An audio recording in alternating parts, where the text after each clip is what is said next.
오늘은 한식입니다. 어제가 청명이고요. 그런데 현대 중국인들은 한식은 뭔지 잘 모르는 것 같습니다. 잘 쓰질 않고요. 오늘이 월요일인데 아마 중국의 모든 관공서 각급 학교는 휴일인 걸로 알고 있습니다. 그만큼 중국인들이 중히 여기는 절기입니다. 우리와 마찬가지로 이맘때 중국인들은 조상의 산소에 가서 인사를 올리고 제사도 모시고 하는 그런 때입니다. 먼저 시 한 편을 감상해 보려고 합니다. 투목의 시 청명이라는 시입니다. 투목은 후당 때 시인으로 잘 알려져 있습니다. 성당 시절에 이백과 쌍백을 이루던 투보란 시인이 있죠. 그와 구분하기 위해 가지고 투보를 대두라고 부르고 투목을 소두라고 호칭하기도 합니다. 잘 알려져 있는 이 청명이라는 시 제가 먼저 한번 읽어볼까요? 청명시절 우분분하니 노상행인 욕단혼이라 차문 추가 하처유 하니 목동요지 행화촌이더라. 뜻을 새기자면 대강 이런 뜻입니다. 청명때가 되었는데 비가 분분히 내린다. 길 가던 나그네는 가슴이 찢어지는 듯 하구나. 어디쯤에 주막이 있을까 물어봤더니 길 가던 목동이 손가락으로 먼데 행화촌 살구꽃 핀 마을을 가리키더라. 이런 시가 되겠습니다. 이 시의 해석에 대해서도 우리나라의 많은 학자들이 여러 가지로 하고 있습니다. 들어는 그냥 길 가던 나그네가 너무 외로워가지고 술집을 찾고 있다 뭐 이런 해석도 있는데 청명이라는 걸 놓친 그런 색임이겠죠. 지금 먼 길을 나와 걷고 있는 행인입니다. 청명이 됐는데도 고향으로 돌아가지 못해요. 그래서 조상님께 인사도 못 드리는, 산소도 못 찾아가는 그 쓰린 가슴 때문에 가슴이 찢어진다고 봐야 되겠죠.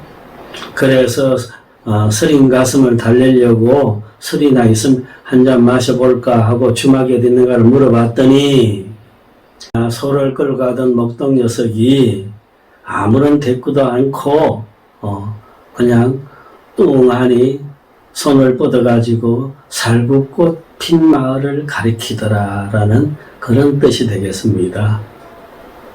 이 시에서도 가장 절구에 해당되는 것은 당연히 마지막 연입니다. 목동이 손가락으로 살구꽃 핀 마을을 가리킨다는 그 구절이죠. 중국에서도 이 구절을 가리켜서 학자들은 마침 맑은 소리가 뚝 끊어지듯 한 그런 느낌을 주는 감동적인 장면이다라고 평하고 있습니다. 제가 지금 한국식 발음으로 한자 한시를 읽었습니다. 이걸 만약에 현대 중국인들이 이 시를 읽으면 어떤 느낌을 줄까요? 그래서 제가 준비를 했습니다. 남경에 있는 한 친구한테 이 시를 낭송해가지고 녹음을 해서 보내라 해서 했더니 시를 보내왔어요. 우리가 그 시를 한번 중국 발음으로 한번 들어볼까요? 清明，唐，杜牧。清明时节雨纷纷，路上行人欲断魂。借问酒家何处有？牧童遥指杏花村。 예, 우리나라에서 유학을 마치고 중국에 돌아간 왕시엔즈라는 친구의 낭송이었습니다. 훨씬 느낌이 다르죠. 제가 중국에 머물 때 간혹 중국의 지인들과 함께 술을 마시고는 흥이 난 경우에 두세 번 200의 시니 두부의 시를 한국식 발음으로 읽어본 적이, 낭송을 해본 적이 있습니다. 그럴 때마다 중국의 친구들이 대단히 흥미를 가져요. 한국 사람이 읽는 한자 읽는 방식에 대해 가지고요. 교수분들도 들어있었는데 그 어떤 분들은 이런 얘기까지 해요. 한국인들이 한자를 읽는 그 발음의 형식이 현대 중국인들이 한자를 읽는 그 형식보다 훨씬 고대 한자에 가깝다라는 그런, 아마 저를 기분 좋게 하기 위해서 그런지도 모릅니다. 사실 궁금하긴 해요.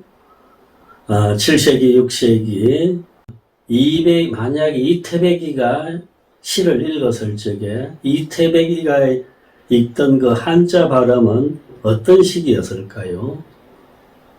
지금 현대 중국인들이 있는 한자 발음하고는 많이 달랐을 겁니다.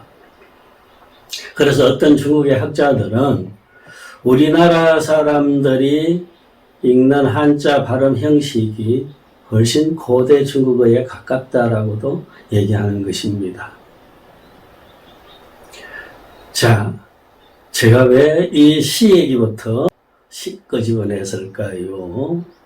오늘은 참 어제가 청명이 오늘 한식인데 이 시의 분위기에 제일 어울리는 술 하나가 있다는 것입니다. 그것이 바로 중국 산서성 행화촌에서 나오는 분주입니다. 그래서는 자기네 브랜드의 모든 브랜드 앞에다가 행화촌을 붙여놨어요. 여기서 말하는 행화촌은 다름 아닌 방금 우리가 감상했던 두목의 시에 나오는 그 행화촌입니다. 그래서 산서 분주 회사에서는 830년경에 시인 두목이 태원 쪽을 지나가다가 이 행화촌 앞을 지나갔다 이렇게까지 주장하는 것입니다. 그러나 그는 주장에 대해서는 전문학자들은 고개를 젓습니다. 두목의 일생 중에 이 근처를 지나갔다라는 기록은 전혀 없기 때문입니다. 아무튼 지금 중국에서는 행화촌 시비가 대단해요. 중국의 여러 지역에서 우리네 고장에 두목의 시에서 나온 그 행화촌이 있다. 우리 지역이다 라고 주장하는 것입니다. 몇 군데가 그렇게 주장하고 있는데 학자들은 그걸 간추려 가지고 6군데 정도를 신빙성이 있다라고 검토하고 있는 겁니다. 첫째가 지금 분주 회사가 있는 이 산서성 분양의 행화촌, 그 가능성도 두고 있습니다. 둘째가 우리도 잘 알고 있는 수호지의 무대가 되는 그 양산박에 또 행화촌이 있어요. 그곳 남경의 봉황대 자리 등등 많이 있습니다만은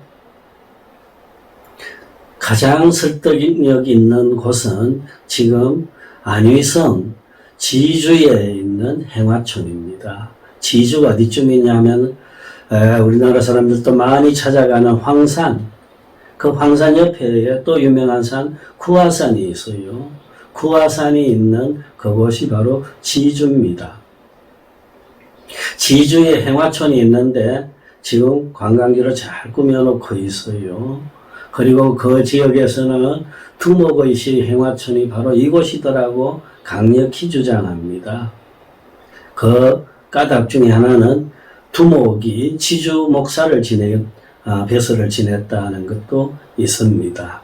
그리고 물론 이곳에서는 행화촌이라는 백주가 또 생산되기도 합니다. 아무튼 산서성 행화촌 분주에 있어서는 행화촌을 뗄 수가 없다. 그리고 행화촌은 두목의 시 청명을 뗄 수가 없다.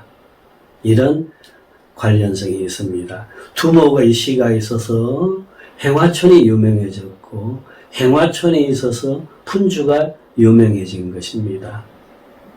지역과 백성들의 감성과 거기에 시인의 문학적 성과가 다 한꺼번에 어우러진 결과라고 할 수 있겠죠.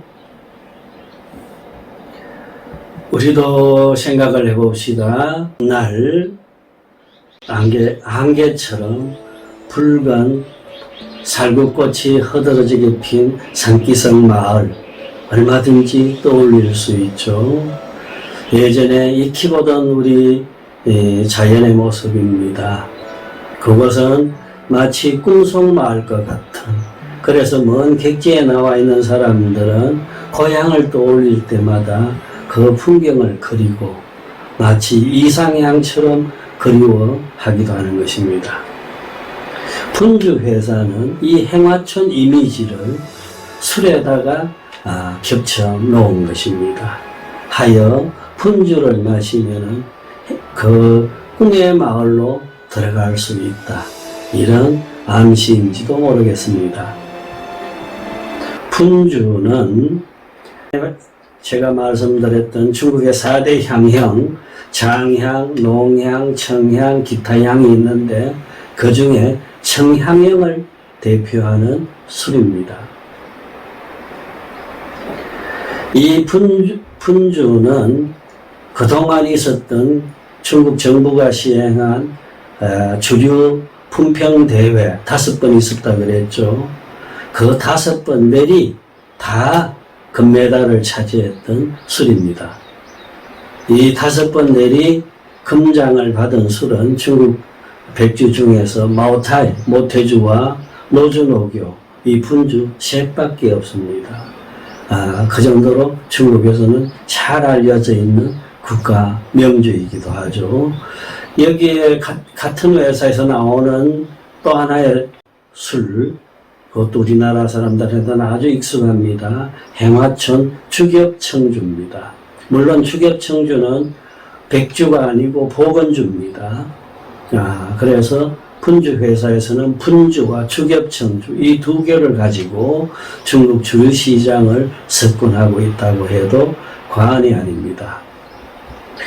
이 분양 지방에서는 6세기경 남북조 시대에 이미 분주가 생산되고 있었어요. 분주는 어떤 특정한 회사의 술이 아니고 그 분양 땅 근처 그 모든 데가 다 분자 지역입니다. 거기서 나오는 술들은 다 분주였어요. 마찬가지 주겹청주도 여기저기서 다 주겹청주를 만들고 했습니다. 그러다가 1949년 공산정권이 들어서서 산업을 통일하고 할 적에 이 지역에서 분주회사, 국영 분주회사를 만들면서 분주, 행화촌 분주는 이 회사만 쓸 수 있도록 하고 주겹청주도 마찬가지로 그래서 태어난 것이 대형 분주 회사였습니다. 이 분주술의 특징은 청향형 술의 전범이라 그랬죠. 술은 처음에 입에 넣으면 청향이라고 해서 맑은 느낌이 바로 오는 것은 아닙니다. 이상하다 할 정도로 센 자극감이 먼저 입안에 들어옵니다. 그런데 그 자극감이 그치고 나면은 곧 깊고 순수한 맛이 풍기고 그 다음 정갈한 향이 입안에 번지게 됩니다. 그리고 술을 마시고 나면 혀에 은은하게 처음에는 쓴맛이 남아요. 쓴맛이 좀 남다가 그것이 단맛으로 바뀌는 것도 느낄 수 있습니다. 그리고 여향, 나중에 남는 그 술잔 뒤에 남는 향이 여운의 향이 감칠맛 있게 그쳐지는 것. 이것이 바로 청향백주의 특징이기도 합니다. 1991년 같습니다. 우리나라와 중국이 국교를 맺기 한 해 전이었는데, 그때 제가 우연한 기회로 한국 문인들 단체 팀에 끼어가지고 백두산 여행을 할 기회가 있었습니다. 저희들이 소설가들 한 15명이 한 팀이 됐는데, 직항이 없어갖고 일본 동경을 거쳐서 상해로 가서 연변으로 갔는데, 연변에서 조선족 작가들과 세미나가 있었어요. 그리고 그날 저녁에 회식이 있었는데, 술이 많이 나왔습니다. 그러다가 또 무모하게 중국 대 한국, 한국 대 중국 술 시합을 하자고 누가 또 강권을 해가지고 했는데, 마침 그 팀 중에 제가 제일 젊은 축에 속했어요. 그래서 선배들한테 떠밀려가지고 억지로 선수로 나가가지고 테이블에 앉았던 기억이 생생합니다. 그때 나온 술이 바로 푼주였어요. 저로서는 처음 만난 백주였습니다. 병을 보니까 62도예요. 저는 그 높은 도시에 기가 절렸죠. 아무튼 어문 소리를 들으면서 마시기 나갔는데, 나중에 두 사람씩이었어요. 근데 나중에 끝까지 남은 사람은 한국인 작가 2사람밖에 없더군요. 그날 숙소에 돌아가면서 이제 내일 백두산 구경은 다 걸렀구나. 너무 술을 많이 마셨으니 그런 걱정을 했는데, 희한하게도 아침에 깨어나니까 말짱해요. 술기운이 하나도 남아있질 않았어요. 아마 제가 백주에 대해서 놀라운 경험을 가진 것이 그때가 처음이 아닌가 싶습니다. 그래서 제가 늘 항상 하는지, 숙취가 가장 덜한 술이 백주다 하는 것도 이 행화촌 푼주 때문이었습니다. 중국 설권들은 재미있는 농담을 합니다. 우리가 잘 알고 있는 삼국지연의를 쓴 사람이 나관중의 고향이 산서지방입니다. 산서 사람이죠. 그래서 술꾼들이 얘기하기를, 나관중에는 삼국지를 쓸 때 이미 나중에 자기네 고향 땅에서 푼주술이 나올 줄을 알고 미리 광고 문항까지 다 써놨다, 이런 말까지 해요. 왜 그러냐 하면 삼국지 중에 이런 구절이 있습니다. 천하 합구 필분 분구 필합, 이렇게 되어 있습니다.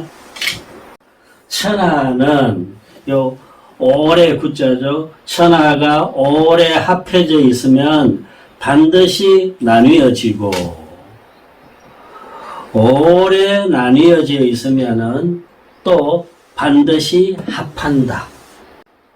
나라는 쪼개져 있다가 오래 쪼개져 있으면은 반드시 통일이 되고, 또 오래 통일이 되어 있으면 반드시 또 쪼개진다.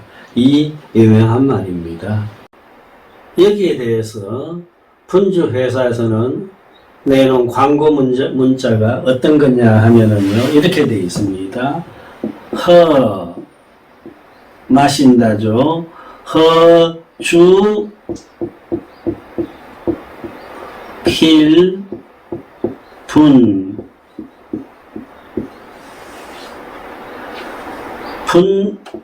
분주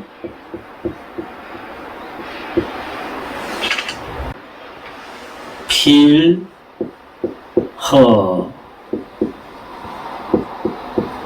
그렇게 되어 있습니다. 술을 마실 땐 반드시 분주를 마신다. 분주는 꼭 마셔야 돼. 이렇게 되어 있어요. 이게 현대 광고고, 이게 삼국지의 그거죠. 이게 왜 재밌느냐 하면은, 요 광고 문장을 중국어로 읽으면은요, 삼국지의 요 구절하고 발음이 똑같아집니다. 허지우 비펀, 펀지우 비허, 허지우 비펀, 펀지우 비허. 이렇게 되기 때문입니다. 이런 재미있는 이야기도 분주에 섞여 있습니다. 지금 분주에서는 브랜드가 세 가지를 크게 나눠 놓고 있습니다. 하나는 행화촌 계통의 술, 하나는 분주 계통의 술, 또 하나는 분자만 쓴 것, 분술, 이렇게 세 가지가 있습니다. 가격은 보통 행화촌 술들이 제일 낮은 단계에 있습니다. 50원에서 50위안에서 90위안, 우리나라 돈 10,000원 안팎의 저가의 술입니다. 보통 청양형 술들은 제조 과정이 농향이나 장향보다 단순하기 때문에 청양형 술의 가격은 농향, 장향보다 낮습니다. 저렴합니다. 그리고 노백 분주 같은 분주술이 300위안쯤, 우리나라 60,000원 선 가까이 되고, 제일 비싼 술들은 청화자, 자기 형식에 됐는데 푸른 꽃이 있다 이겁니다. 청화자 분주들인데, 청화자 20이 500위안쯤 하고, 청화 30이 800위안쯤 하고 있습니다. 자, 우리는 두목의 시 청명을 떠올리면서, 그리고 이 봄날 계절에 살구꽃 핀 마을을 그리워하면서 술을 마시는 경우가 있는데, 그때 떠올릴 수 있는 백주 하나가 바로 분주단 이야기를 말씀드리고 싶습니다. 오늘 여기까지입니다.